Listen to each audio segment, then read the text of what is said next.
भ्रष्टाचार के सबसे बड़े पोषक है नरेंद्र मोदी जी। जो भ्रष्टाचारी भाजपा में शामिल हो जाता है उसको अपने वॉशिंग मशीन से धुलकर आप साफ सुथरा करके निकाल देते हो। भारतीय जनता पार्टी भ्रष्टाचार की सबसे बड़ी गंगोत्री है। भ्रष्टाचार पर कार्रवाई की गारंटी ये 56 इंच के सीने वाला मोदी दे रहा है और आप सारे भ्रष्टाचारियों को उप मुख्यमंत्री मंत्री बना दिया।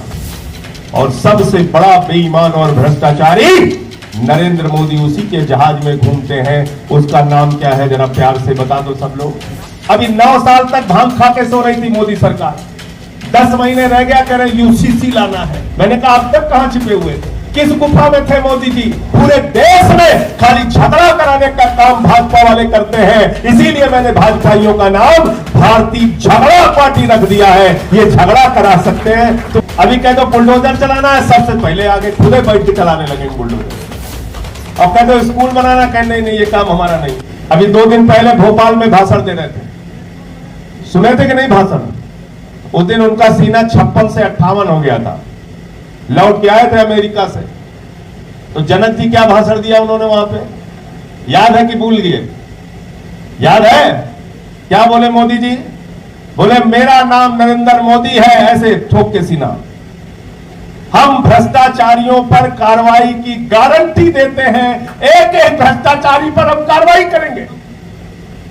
और अभी जब मैं आ रहा था रास्ते में तो मैंने मोबाइल पे देखा कि अजीत पवार, जिसके लिए भाजपाई कहते थे चक्की पिसिंग पिसिंग पिसिंग, पवार साहब पिसिंग, उसको तो मुख्यमंत्री बना दिया महाराष्ट्र में। छगन भुजबल जो भ्रष्टाचार के मामले में जेल था उसको तो मंत्री बना दिया। तो नरेंद्र मोदी जी, आप भ्रष्टाचार पर कार्रवाई करने वाले व्यक्ति नहीं है। आप भ्रष्टाचार पर कार्रवाई की गारंटी नहीं दे सकते हैं। आप हिंदुस्तान में भ्रष्टाचार के सबसे बड़े पोषक है नरेंद्र मोदी जी। जो भ्रष्टाचारी भाजपा में शामिल हो जाता है उसको अपने वॉशिंग मशीन से धुलकर आप साफ सुथरा करके निकाल देते हो। भारतीय जनता पार्टी भ्रष्टाचार की सबसे बड़ी गंगोत्री है। गलत तो नहीं कह रहा हूं? गलत तो नहीं कह रहा हूं? हेमंत विश्व शर्मा वाटर घोटाले में फंसा, उसको आसाम का मुख्यमंत्री बना दिया। शिवराज सिंह व्यापम घोटाले में फंसा, उसको मध्य प्रदेश का मुख्यमंत्री बना दिया।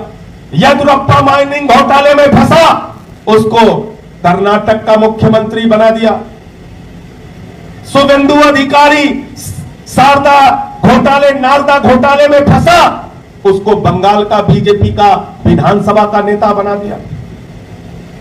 और आज 2 दिन पहले बोलते हैं भ्रष्टाचार पर कार्रवाई की गारंटी ये 56 इंच के सीने वाला मोदी दे रहा है और आप सारे भ्रष्टाचारियों को उप मुख्यमंत्री मंत्री बना दिया। और सबसे बड़ा बेईमान और भ्रष्टाचारी नरेंद्र मोदी उसी के जहाज में घूमते हैं। उसका नाम क्या है जरा प्यार से बता दो सब लोग। जोर से बोलो, जोर से बोलिए। अडानी। अभी रास्ते में आ रहा था तो मैं एक खबर पढ़ी, बुंदेलखंड के इलाके में हमारी बहनें, हमारी माताएं गंदा पानी निकालती हैं कुएं से। उस गंदे पानी को जाकर कपड़े में छानती हैं, छानने के बाद उसको उबालकर अपने बच्चों को पिलाती हैं। बच्चे बीमार हो जाते हैं। इतना गंदा पानी जैसे नाले में बहता हो उतना गंदा पानी। हमारी बहनों को, बुंदेलखंड में रहने वाली माताओं को पीने का साफ पानी नसीब नहीं होता। लेकिन नरेंद्र मोदी ने आकाश में चले जाओ तो जहाज अडानी का, जमीन पे आ जाओ तो एयरपोर्ट अडानी का, समुद्र में चले जाओ तो सीपोर्ट अडानी का, पाताल में चले जाओ तो कोयला अडानी का, और पाताल में चले जाओ तो गैस अडानी का, सड़क अडानी की, बिजली अडानी का, पानी अडानी का, सीमेंट अडानी का, स्टील अडानी का। पूरा हिंदुस्तान आकाश से लेकर पाताल तक नरेंद्र मोदी ने अपने गुजराती दोस्त अडानी को दे दिया। और आपको क्या कहते हैं? आप कहते हैं बेटा, आपको कहते हैं बेटा नफरत पे झगड़ा करते रहो, तुम झगड़ा करते रहो, हम देश बेच रहे हैं। तुम झगड़ा करते रहो, हम देश बेच रहे हैं। नेताजी सुभाष चंद्र बोस का नारा था, तुम मुझे खून दो मैं तुम्हें आजादी दूंगा। नरेंद्र मोदी का नारा है, तुम मुझे वोट दो, मैं पूरा देश अडानी को दूंगा। देश को बचाना है तो आप सबको अपने मुद्दों पर एक साथ मिलकर आगे बढ़ना होगा। आप सबको एक साथ इनसे सवाल पूछना होगा कि हमारे फसल का दाम 2 गुना कब होगा, मोदी जी काला धन कब आएगा, 15 लाख कब आएगा, 2 करोड़ नौकरी नौजवानों को कब मिलेगी, 15 अगस्त 2022 तक पक्का मकान कहा था देने के लिए, वो कब आएगा, महंगाई कम करने का वादा किया था, 1200 रुपए का सिलेंडर हो गया, 100 रुपए का टमाटर हो गया, दूध महंगा, दही महंगा, छाछ महंगा, आटा दाल चावल महंगा हो गया। नरेंद्र मोदी जी आपके राज में तो कैंसर की दवा महंगी हो गई, किडनी की दवा महंगी हो गई, हार्ट की दवा महंगी हो गई, टीबी की दवा महंगी हो गई, पेट्रोल महंगा हो गया, डीजल महंगा हो गया। खाली सस्ता है तो इंसान की जिंदगी सस्ती हो गई। तुम्हारे राज में बेरोजगार आत्महत्या करने के लिए मजबूर है, किसान आत्महत्या करने के लिए मजबूर है। क्योंकि आज आप देख रहे हैं आजकल कोई लखनऊ विश्वविद्यालय में पढ़ा है, कोई बरेली के विश्वविद्यालय में पढ़ा है, कोई इलाहाबाद के विश्वविद्यालय में पढ़ा है कि नहीं पढ़ा है। अब भाजपाई कहां पढ़ रहे हैं?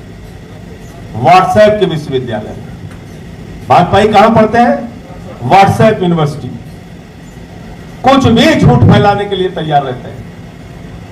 पूरे देश को झगड़े में बांट रखा है। क्या झगड़े से आपका भला हो सकता है? दुनिया का कोई मुल्क झगड़े, हिंसा और नफरत के नाम पर न आगे बढ़ा है न आगे बढ़ सकता है। मोहब्बत की बुनियाद पे हिंदुस्तान आगे बढ़ सकता है, नफरत की बुनियाद पे हम आगे नहीं बढ़ सकते। क्योंकि ये वो मुल्क है जहां बिस्मिल्लाह खान की सहनाई संकट मोचन के मंदिर में गूंजती है। ये वो मुल्क है जहां मलिक मोहम्मद जायसी पद्मावत लिखते हैं।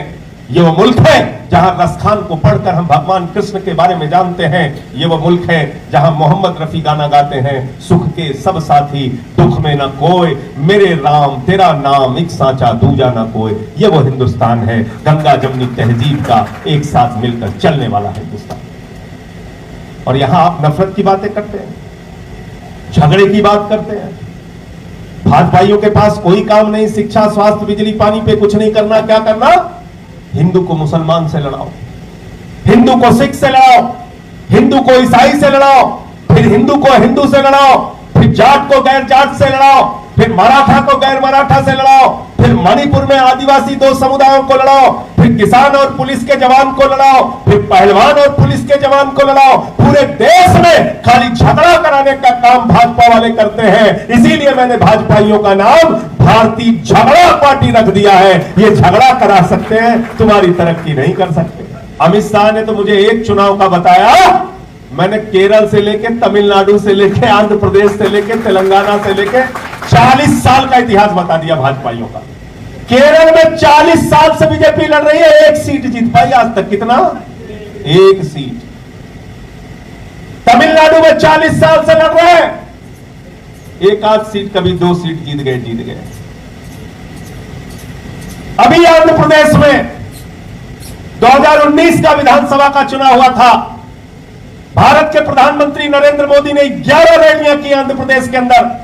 173 सीट पे भाजपाई चुनाव लड़ रहे थे और 173 की 173 सीटों पे बीजेपी वालों की जमानत आंध्र प्रदेश में जब्त हो गई। और कौन प्रचार करने गया था? भारत के महामानव यशस्वी प्रधानमंत्री आदरणीय नरेंद्र मोदी जी। कितनी रैली की अशोक कमांडो? 11 रैली। और वोट कितना आया? 0.8%, नोटा से भी कम। तो जो दुनिया की सबसे बड़ी पार्टी है उसकी यह हालत दक्षिण भारत के कई राज्यों में यही है, तो उत्तर प्रदेश की जनता ने दूसरे चुनाव में ही 10 चेयरमैन जिता दिए और 150 सभासद और पार्षद जिता दिए। ये बहुत बड़ी उपलब्धि है, कोई कम बात नहीं। जहां बाबा जी कहते हैं डबल इंजन की सरकार चल रही है, मैंने कहा डबल इंजन की सरकार नहीं, मनोरंजन की सरकार चल रही है। मनोरंजन हो रहा है। अभी कह दो बुलडोजर चलाना है, सबसे पहले आगे खुदे बैठ के चलाने लगेंगे बुलडोजर। अब कह दो स्कूल बनाना, कह नहीं ये काम हमारा नहीं। अरे कहन बाबा जी मिर्जापुर में नमक रोटी खा रही है, मिड डे मील में नमक रोटी मिल रहा है बच्चों को खाने के लिए, उसकी चिंता नहीं। अयोध्या के बीकापुर में सूखा भात और नमक बच्चों को खाने के लिए दिया जा रहा है मिड डे मील में, उसकी चिंता नहीं है। हां, इस बात की चिंता है कि कैसे लोगों को झगड़ा कराओ, आपस में लड़ाओ, आपस में बांटो। ये झगड़ा पार्टी है। आपके गांव में शांति से लोग रह रहे हो, भाजपाइयों को भेज दीजिए, वहां झगड़ा करा देंगे। कौन है बजरंग दल वाले, कौन है फलाना दल, ढिमाका दल, सिर्फ झगड़ा कराते हैं। इनसे सावधान हो जाओ, इनसे होशियार हो जाओ। अभी 9 साल तक भांग खा के सो रही थी मोदी सरकार, 10 महीने रह गया, कह रहे यूसीसी लाना है। मैंने कहा अब तक कहां छिपे हुए थे, किस गुफा में थे मोदी जी? 9 साल तक यूसीसी नहीं आया, अब आपको 10 महीने रह गया तो यूसीसी याद आ रहा है। अरे यूसीसी बनाओ, लेकिन यूसीसी बनाने से पहले हिंदुस्तान के सभी धर्म, समुदाय, जाति के लोगों से बातचीत करो, एक मत पे लाओ, तब यूसीसी के ऊपर काम करो, वरना यूसीसी की नौटंकी मत करो। तुम्हारी नौटंकी पूरा देश पहचानता है।